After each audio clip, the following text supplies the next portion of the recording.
Welcome to the Courageous Nerd YouTube channel. I'm Connor, back with another interview. Joining me today is actor Osric Chau. We chatted about Osric's role as Kevin on the long-running series Supernatural on the CW, as well as playing Ryan Choi in the recent Arrowverse crossover Crisis on Infinite Earths. As well as this, we discussed Osric's background as a stunt performer and much more. If you enjoyed this interview and any of the others on the channel, please be sure to like and subscribe.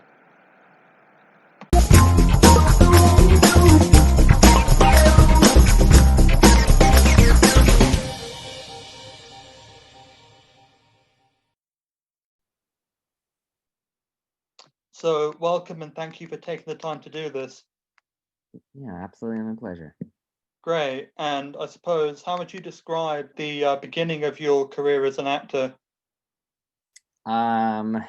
How would I describe it? I would describe it as accidental, like Hmm. a series of fortunate events.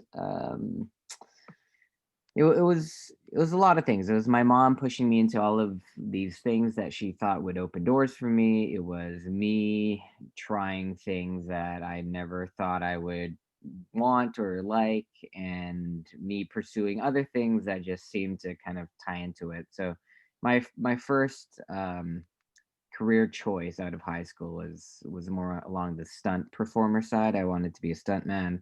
I Right. wanted to, do action movies specifically. And so I was really studying martial arts. Like that would be my focus. Like I did go to college, but then I really dropped everything to do a semester at the Beijing Sports University for martial arts and Right. Chinese martial arts specifically. And so after that, I had an agent, and I had an agent because of my mom's pushing me to do things. And one day they found out I could do martial arts to the degree that I could do it. And within like 3 months, I got offered my first big leading role in a kung fu movie that was shooting in Right. China that needed someone that could do their own stunts. And they had this long list of criteria, and I was the only one that kind of fit everything. Um, so because of that, I got to not only do an action movie, I got to do my own stunts, I got to act.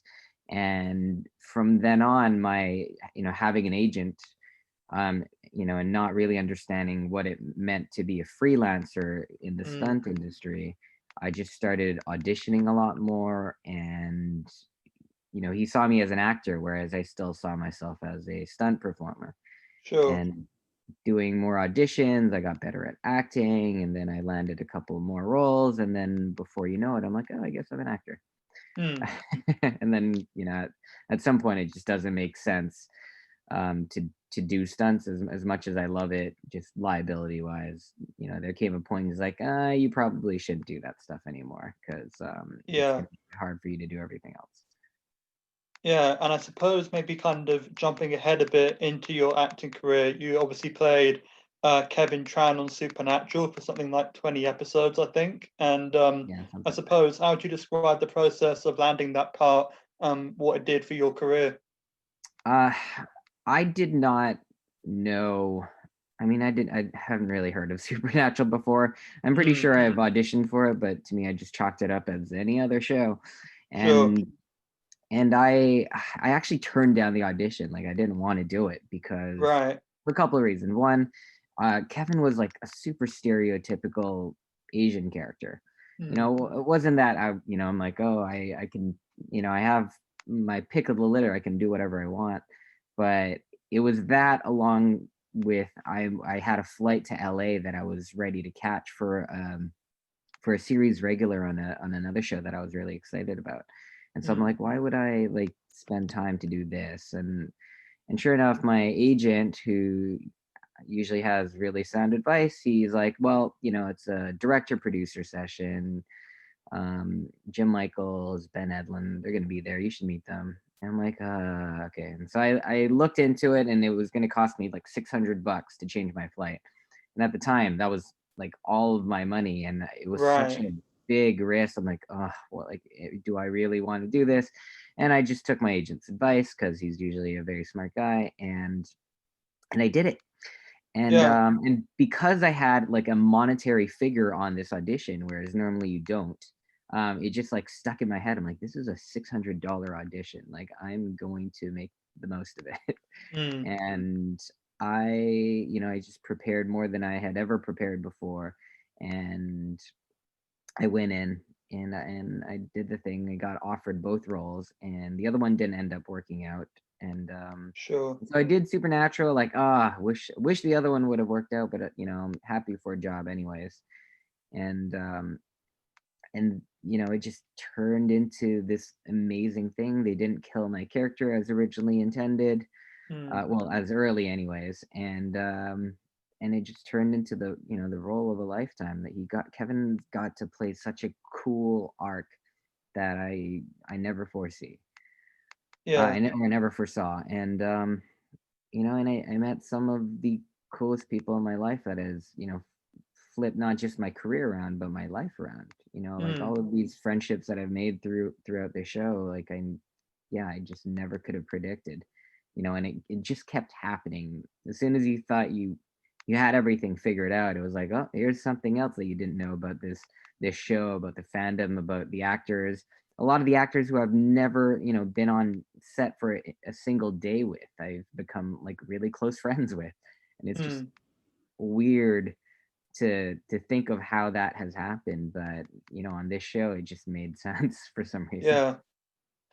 And I've actually asked people a version of this question before, depending on who I was talking to, but maybe because of what you just said, you might have like more of a vivid memory of this. But I suppose your first day on the set of Supernatural, like, do any memories stand out for you?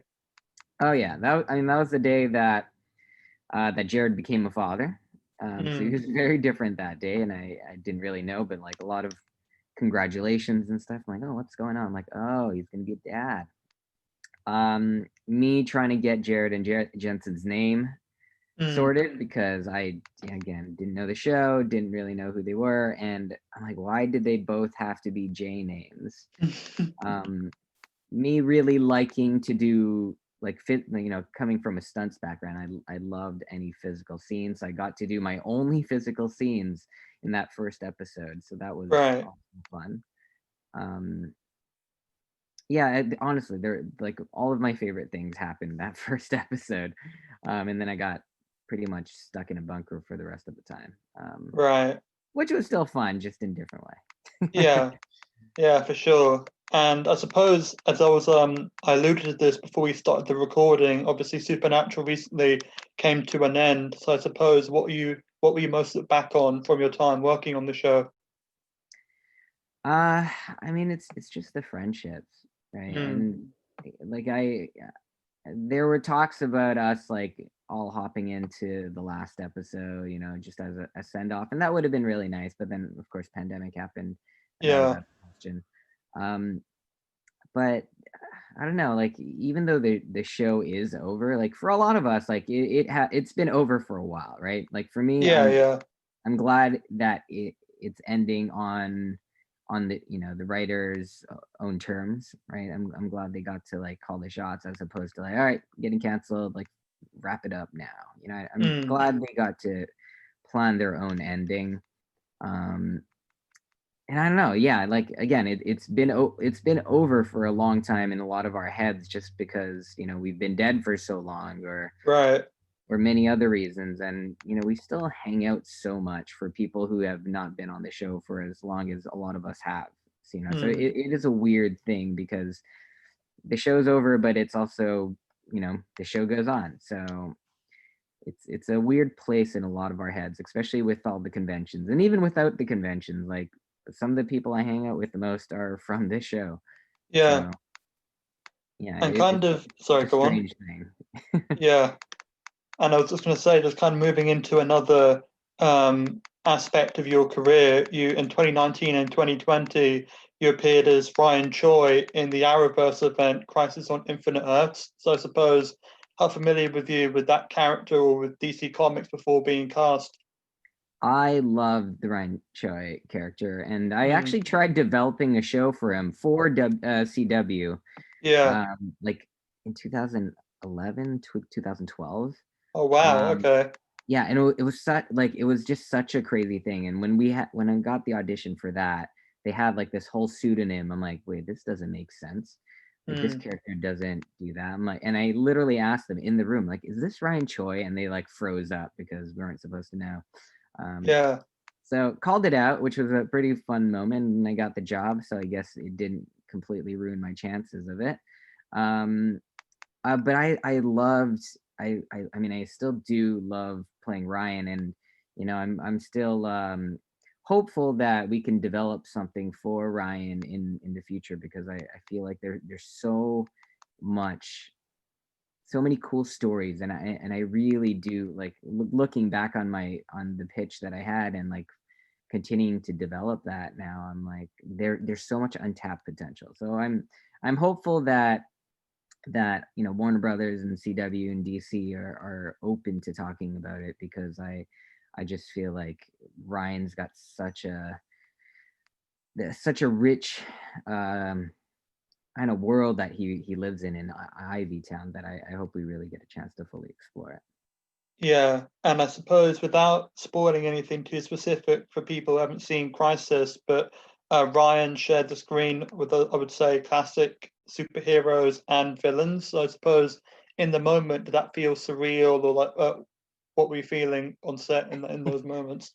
It was pretty cool. It felt a little like Comic-Con, because there were so many costumes. Sure. They're just like really well professionally made costumes. Like, wow, this reminds me of San Diego Comic-Con, because we're just like, we're on set, we're shooting this like, you know, thing, but it also feels like we could easily be, you know, on the steps of Comic-Con, of whatever hall, and Yeah. it would have felt exactly the same, just a bunch of costumed people and handlers trying to fix up their costumes. Hmm.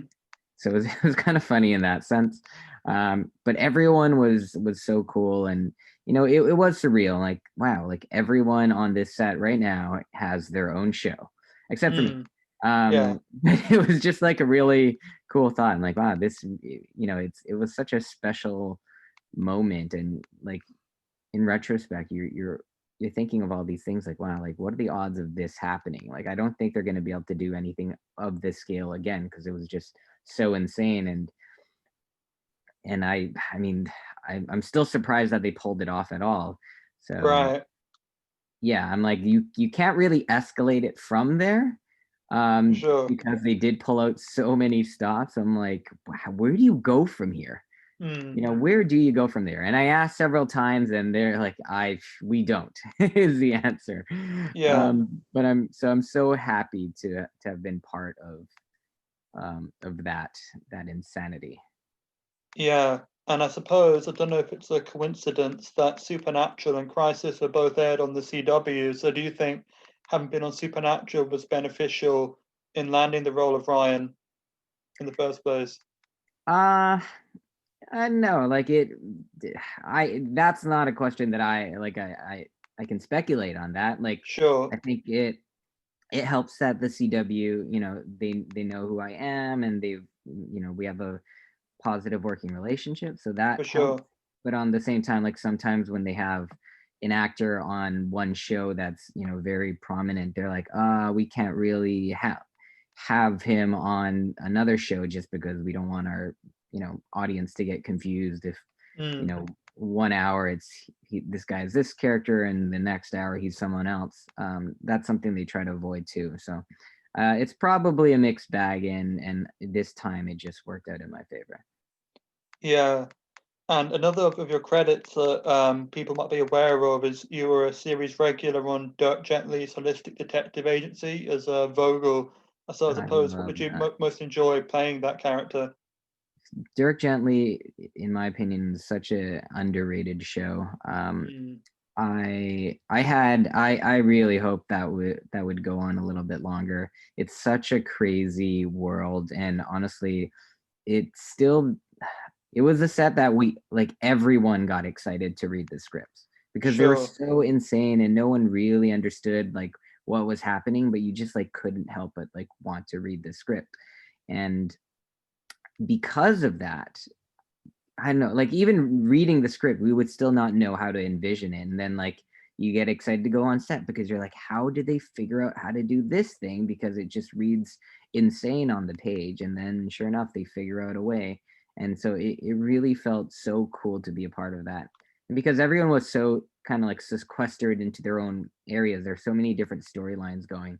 None of us really ever got to see the full picture. So we, got Yeah, excited to see the episode because we had zero, like we had like a fifth of the story maybe, and then we were just excited to see what everyone else was up to because we only heard like these crazy stories about it. So it was a very exciting show to be a part of just because of all the mystery involved in us figuring it out. And even watching the show, having read the script, we like, oh, that's what that meant. Like we were discovering things as we were making it the entire time. yeah. And I suppose as far as the ensemble goes, like, who was in the show at one point or another, you've got obviously Elijah Wood, Samuel Barnett, Richard Schiff, to name a few there. So, I guess, was there any pressure in working with such an acclaimed group, or like, how was your experience of doing that? Oh, they're such a joy to work with. I mean, you have thoughts and jitters, and then you meet them, and they're like the coolest people, and then you don't think about it anymore, and it just becomes a really easy and pleasant work environment. So, yeah, nothing bad to say about anyone on that set. Mm. Um, it was just fun. It was a crazy, crazy adventure, and I'm glad we had. Like especially if like for me, I hung out with the Rowdy Three the whole time. Yeah. So, Viv Leacock, Michael Eklund, Zach Santiago, and all three dudes were so cool. And, we ended up hanging out outside of set quite often, just as a crew. So, Yeah, and I suppose if people wanted to find out more information about you or your work, where could they look for that? uh, that's a good question. I suppose, I suppose the social medias handles are good. And I try my best to post on Instagram and Twitter. I do have my own app that I generally post like daily vlogs on, but that's Really? I don't try to advertise that too much. It's more like a journal with people. Okay. So I do Huh. that, and that's like my current everyday um, projects that I have honestly way too many of. Right. And this is actually the last question I've got. And obviously, with the year that we've all been having, what are you most looking forward to in 2021? Um, I mean, the vaccine coming in, not hearing Hmm. about, all of these people unnecessarily dying would be nice. So, hopefully if we can figure that out, because it seems too hard to ask our society here to fully shut down, unfortunately. Hmm. So I would love for that, for the vaccine to roll out and actually be effective. And I have a bunch of projects, including a restaurant that I'm building out with some of my friends here Okay. that I'm really looking forward to. So that should be next year. And yeah, that and then hopefully a couple of other projects, but that remains to be seen.